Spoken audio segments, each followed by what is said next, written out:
Isang 2 bilyong pisong mixed-use township ang itinataas sa Del Carmen, Siargao na inaasahang magpapalakas sa turismo, magbibigay ng mas maraming trabaho at magpapasigla sa lokal na ekonomiya. Narito ang ulat ni Jim Ray Diosa. Pumasok na sa bagong yugto ng pag-unlad ang kabisera ng surfing sa Pilipinas. Opisyal nang inilunsad ng Well-Built Development Corporation ang 2 bilyong pisong Palmera, Siargao. Isang mixed-use resort township kung saan itatayo ang kauna-unahang condominium residences sa isla.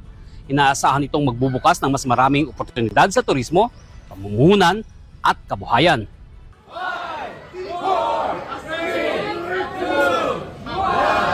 Itatayo ang proyekto sa bayan ng Del Carmen, kung saan matatagpuan ang Siargao Airport. Pag-iisahin nito ang residential living, mga establishmento ng negosyo at mga pasilidad ng resort. Ayon sa project architect ng Palmera, Siargao na si R. Emily Sumalinog, maliit na bahagi lamang ng kabuang lupain ang tatayuan ng mga gusali upang mapanatili ang likas na kapaligiran ng lugar.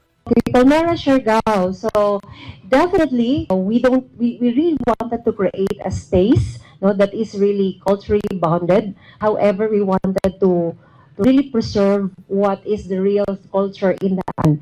That 1.79 hectare is really quite a challenging area because when you go to the site, it's really a remote. You can really see there a little jungle in that protected area. But however, as an architect, I was able to see that in these remote areas, that is where the drama of new development comes in. Magsisimula ang unang bahagi ng proyekto sa 1.79 hektarya na inaasahang matatapos sa loob ng 4 na taon.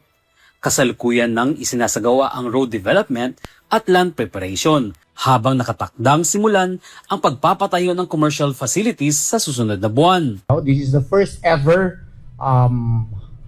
luxury condominium project to be established, constructed in Siargao.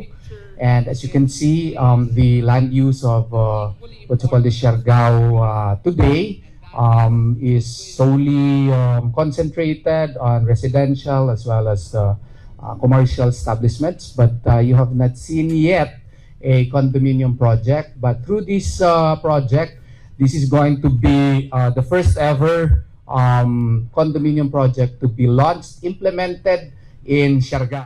Upang mapangalagaan ang natural na tanawin ng isla, lilimitahan sa 3 palapag lamang ang taas ng mga gusali. Magkakaroon ng township na humigit kumulang 250 residential units, kabilang ang 164 na studio units na 1-bedroom at 2-bedroom units. Since we are on the protected area, we are not allowed to rise. So we only have 3-story. So 250 units. Bukod sa mga tirahan, magkakaroon din ito ng lifestyle commercial district, island food village, resort amenities at malalawak na open spaces. Ayon sa Well-Built Development Corporation, layunin ng proyekto na pagsabayin ang pag-unlad at pangangalaga sa kalikasan habang lumilikha ng pangmatagalang oportunidad para sa mga lokal na komunidad. Palmera, Siargao would be the benchmark of all the other projects in Del Carmen, knowing that the entire island is a protected area. Okay, first is in the entire complex that we will be doing our own independent sewage treatment plant. And we will be using the MBBR, the microbiofilm biodiversity reactor, and there will be a little bit of reverse osmosis so that we can make use of the wastewater, the gray water. It would be used for the plant and vegetation. And then also, we're so much concerned about the MRF, the materials recovery. We know that the Del Carmen municipality is very much aggressive in doing that, the recycle, but in the complex of Palmera, we also be doing that independently. Para kay Del Carmen Mayor Alfredo Coro II, mahalagang ang mga pribadong pamumuhunan ay nakaayon sa layunin ng bayan na mapangalagaan ang kalikasan. Kilala ang Del Carmen sa pangangalaga nito sa malawak nitong mangrove forest na nagsilbing proteksyon ng komunidad noong nanalasa ang Super Typhoon Odette. And with that, we have established a program called Circular Futures that promotes the 10 R's. Now, previously it was only 3 R's for recycling, but we use 10 R's.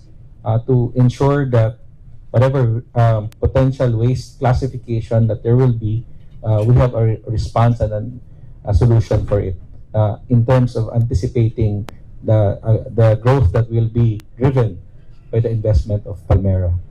We are also looking into other potential technologies and partners in terms of addressing behavioral change to make sure both visitors and locals appreciate the value of what we're trying to do, not again to compromise our ecosystems over developments that are being proposed in Del Carmen and the rest of Siargao. Gagamit ang proyekto ng iba't ibang green infrastructure tulad ng sewage treatment facility, rainwater harvesting system, reverse osmosis system para sa muling paggamit ng tubig, at materials recovery facilities para sa wastong pamamahala ng basura. Ayon kay Mayor Coro, ipinapakita ng proyektong ito na maaring magsabay ang pag-unlad at pangangalaga sa kalikasan. In terms of solid waste, we have a working waste-to-fuel technology in Siargao. So, mautong nag-viral. If you guys haven't seen it, you could search about it. It's being cited as a very good model in terms of solid waste management. We also have a septage treatment facility within the town, and it's a very unique modality because we service other towns as well. Inaasahang makakalikha ang proyekto ng humigit kumulang 500 trabaho sa panahon ng konstruksyon, kung saan bibigyang prioridad ang mga residente ng Del Carmen.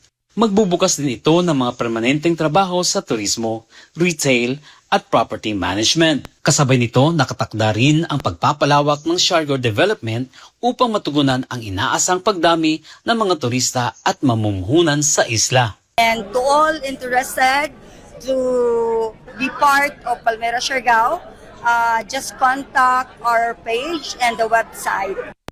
Congratulations to Palmera Siargao, to all the investors of Palmera Siargao. Support this program as this would symbolize really the merging of good governance, of sound investment, and sustainable development rolled into one. This is the epitome of what sustainable development should be in small islands in the Philippines. This should be an example that we could set to the whole world of how Philippines should be developed. And I would like to invite everyone, to those who love the beaches, to those who love the rustic landscapes of the Philippine archipelago. I think the best place that you can visit is Siargao. And in Siargao, you should go and you should have a unit in Palmera Luxurious Condo Resort. So, sa lahat dyan, kung may mga gusto ninyong makarelax, dito na kayo bumili sa Palmera Condo Resort. Palmera Siargao. Yeah! It was wonderful. Pumunta kami dun sa site sa Siargao. It was beautiful and we know Ninang Lini for like a long time. And we're so excited to grow and grow the Palmera Siargao. Absolutely. Grabe sa tinood lang, grabe.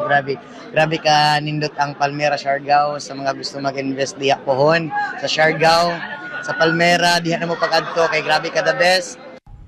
Kasabay ng patuloy na paglago ng turismo sa Siargao, inaasahang makatutulong ang mga proyektong tulad ng Palmera Township sa paglikha ng mas maraming trabaho, pag-akit ng pamumuhunan at pagpapalakas ng lokal na ekonomiya sa isla.